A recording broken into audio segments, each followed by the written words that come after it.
Well, not everybody's shop has a lathe, but if you've got a drill press and a hand grinder, you might be able to do small lathe operations right here with these tools. I'm Fabricator. Join me in the shop today and we'll see what we can make with this thing. I put this bolt in the chuck and ran it just to make sure that the chuck doesn't have any wobbles in it. It's got to be, nice and solid. Got to run true. And I found some brackets that were in the drop-offs box, so we're going to try to use those brackets and make a mount for this grinder on here. It's going to have to be bolted down really good and solid so that we get any kind of precision out of it at all. And I'm not going to kid you, it's not going to be as precise as a real lathe, but it could do some minor operations for us. Well, we need to cut off this bracket right there, and we're going to use this saw. It has teeth in it. It's not actually an abrasive saw, so it cuts really good. Well, this is going to be the general idea for the main mount. These angles are going to be screwed on to the grinder right here using these socket head cap screws. These are countersunk ones, so that'll work just fine.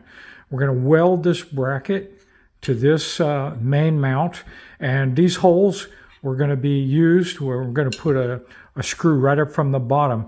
I think it's a metric 8 by 1.25, but it doesn't really matter. You could use a through hole if you wanted to.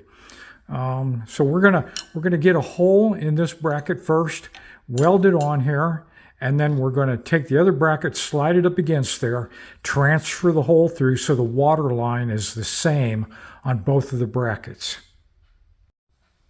The second bracket is ready to weld, so I'm just going to bolt it on here to the grinder, and the grinder will be the spacer to hold it in the proper position.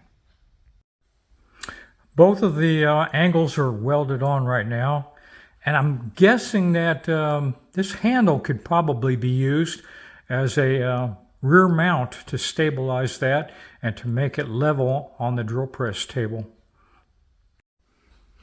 Yeah, that handle clamp is going to work real good. I cut off the handle and I drilled and tapped it for a 1/4 bolt. And what we've got to do now is we're going to bring a bracket out from the main bracket up here over to here, and we'll bring a bracket up to catch that bolt. A guy could say, why didn't you just use a plate to do all this stuff? Well, I didn't have a plate. All these pieces are coming off of the drop-off box, so that's the way it's going to be.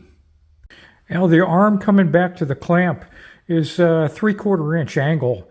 It's about 1/8 of an inch thick, so it's pretty strong. And the vertical member there, that's 090 4130 chrome moly steel, so it's good and strong there. I'm going to tack all this stuff together, and then I'll take it off of here to do the finish welding. Now with that arm welded on there, I'm able to set it on the drill press table, and I can pick up a third hole for mounting it. 3 holes will hold this thing down really good. I'm going to tap that hole for an 8 by 1.25, so all holes will be the same. For tapping the hole, sometimes I just start the tap by hand in the drill press chuck. Other times I'll just use it like this with a guide block. I was able to find this part of an alternator bracket in the drop-offs box, and I think if I can put that on there with a little tab, I need to extend it just a little bit so it bolts on there. We'll be able to put this grinder up to be about a 45-degree angle, and that would be good for like putting a point on the end of a shaft, or just even putting a chamfer on the end of a shaft. Okay, I've got the eye welded on the end of the slotted bracket right there, and that'll hold it at any angle we want to use up to about 45 degrees. This is an adjustable pin wrench. I must have built this about 30 years ago. What I'm going to do is just clamp this onto the table, and that'll give me a long arm so I can control the motion of this thing. It'll give me more leverage and, more motion out here and less motion in there by the grinder. It'll be more controllable. Okay, everything's bolted up. This is what it's going to look like when I bring the grinder in. And we just feed it in gently and see how that works. We'll put a point on the end of this shaft. This thing is a 10 millimeter, real good quality bolt. It's a cylinder head bolt for a Subaru. Well, that was quite amazing. It went a lot faster than I thought. Probably took about 20 seconds to put a point on the end of this thing. Everything was real controllable. All the sparks flew off towards the wall. It was great. Now I'm going to put a groove in the shaft, and it'll just be a square-edged groove, and I'll see how good that comes out. That was a quick operation too. Worked pretty good. It left a small radius at the bottom of the cut, which is, pretty good for stress. I think now I'm going to try to make a snap ring groove in this, and then the only other operation that I want to try is just a straight cutoff. Well, the snap ring groove worked real good. I'm just going to go right back into this same cut and cut this shaft completely off, and that'll be the last operation I want to do. I'm Fabricator. Please like and subscribe, and join me in the shop again, and we'll do some more little projects.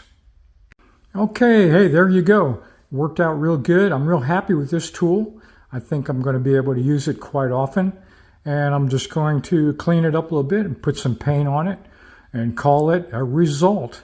You can use your imagination on this. You could mount, you can move it up and down with the hand crank, and make wider slots or whatever you need to do, or actually turn down the shaft to a smaller diameter. So thanks for joining me. We'll see you next time. This is the first bracket. It's ready for welding. I'm going to weld it along here on the other side, and then we'll go to the other bracket.